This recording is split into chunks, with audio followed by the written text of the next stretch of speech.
15절 너희가 손을 펼 때에 내가 눈을 가리우고 너희가 많이 기도할지라도 내가 듣지 아니하리니 이는 너희의 손에 피가 가득함이니라. 너희는 스스로 씻으며 스스로 깨끗게 하여 내 목전에서 너희 악업을 버리며 악행을 그치고 선행을 배우며 공의를 구하며 학대받는 자를 도와주며 고아를 위하여 신원하며 과부를 위하여 변호하라 하셨느니라. 보십시오. 하나님은 우리에게 번드르르한 어떤 한날의 종교 행위를 바라시는 게 아니에요. 우리의 삶 속에서 하나님께 제사를 드릴 수 있는 특권을 받은 자로서의 삶을 우려내지 못하면 너희는 지금 모두 고사 지내고 있는 거야 라는 말이에요. 우리가 우려내야 할 그 삶이 뭐예요? 악행을 버리고 남을 위해 나의 손해를 감수하며 사는 거, 그게 참 기독교다라고 이야기하는 것입니다. 우리는 오직 성경대로, 오직 성경만을 지표 삼아 살기로 한 사람들이에요. 솔라 스크립투라.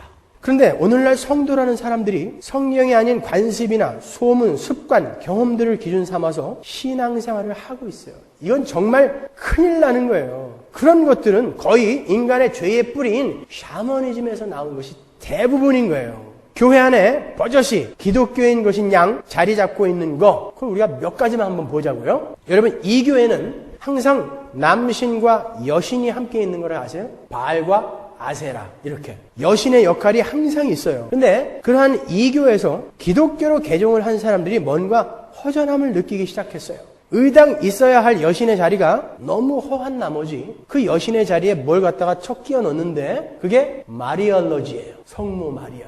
예, 거기에서 성모신학, 마리아 숭배 사상이 나온 거예요. 성경 어디에 마리아를 숭배하라는 요구가 있습니까? 근데 여러분 성당 지나다니시면서 그 이교의 여신이 서 있던 자리에 마리아가 서 있어도 전혀 거부감 없죠.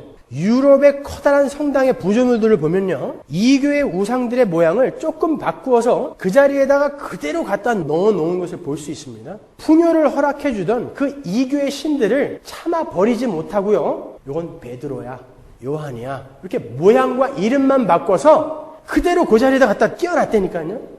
혹은 개인이나 집단의 경험이 기독교화 돼버린 예도 많아요. 어떤 사람이 머리가 아파서 진통제를 열심히 먹었어요. 근데도 낫지가 않았어요. 너무 머리가 아파서 잠을 자려고 하는데 머리맡에 성경책이 있어. 그래서 비고 잤어요. 자고 일어났더니 머리가 깨끗이 났어.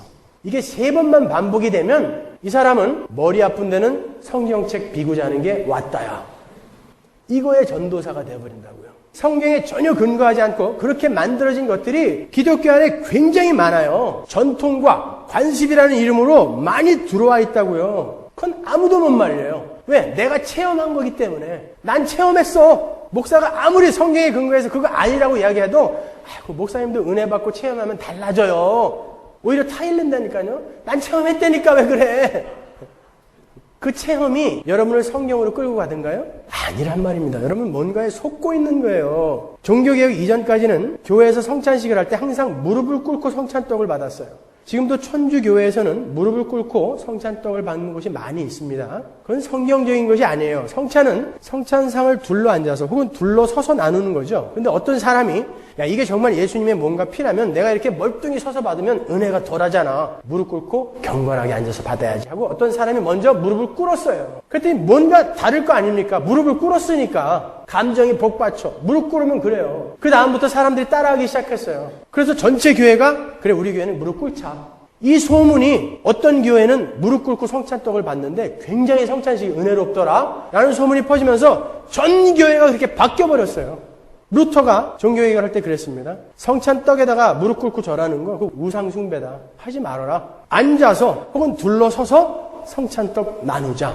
없애버렸어요. 근데 여전히 그렇게 하는 사람들이 있다니까요. 성경이 없어도 내 기분, 내 감정이 복받쳐 오르면 돼. 그게 진리인 줄 착각한다니까요. 성경에 근거하지 않아도 그러한 것들은 유일한 참 진리인 성경을 무시하게 하고 경험이나 관습, 전통에 매여서 하나님의 말씀과는 전혀 무관하게 나의 감정을 복받치게 하는 것이 곧 은혜다라는 샤머니즘적 악마의 미혹인 거예요. 내가 감격스러우면 그게 곧 진리야. 그거 아니란 말입니다. 이런 것도 있어요. 어떤 사람이 예수님의 부활을 기념하는 부활절을 맞으면서 그냥 부활절을 맞기가 너무 밍밍해가지고 부활절 하루 전부터 세가지고 예수님의 광야 40일을 흉내내서 40일 동안 내가 예수님의 고난을 묵상해야지. 거기에 뭐가 들어왔냐면 그 예수님의 고난에 동참하기 위해선 돼지고기도 먹지 말아야지. 다른 사람들이 그 사람이 그렇게 부활절을 맞는 것을 보면서 참 저 사람 경건하고 은혜롭네.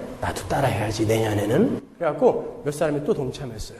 그래갖고 이게 교회 전체에 퍼져가지고 부활절 전 40일은 금식하며 정진하는 기간이 되어버렸어요. 종교개혁 때 마틴 루터한테 사람들이 와서 물었어요. 왜 부활절 전 40일에 돼지고기 먹으면 안 됩니까?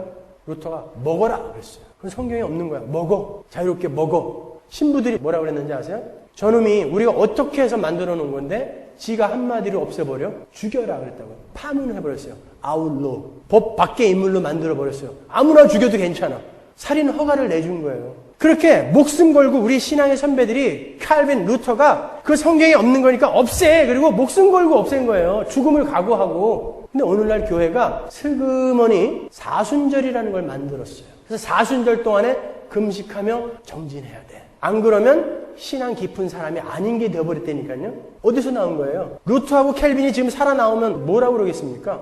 어떻게 니네들이 그럴 수 있어? 내가 목숨 걸고 없앴는데 니네들이 어떻게 다시 만들어버렸냐? 왜? 그렇게 경건하게 지내려고 하다 보면 내 감정이 성경과는 상관없이 내 감정이 나를 경건한 사람인 것처럼 속여버린다고요.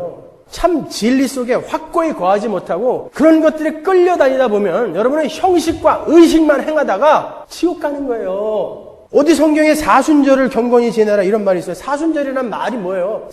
열순 해서 40절이라는 게 있어요. 성경에 40절? 근데도 그거 안 하면 완전히 이단 취급해버린다니까요.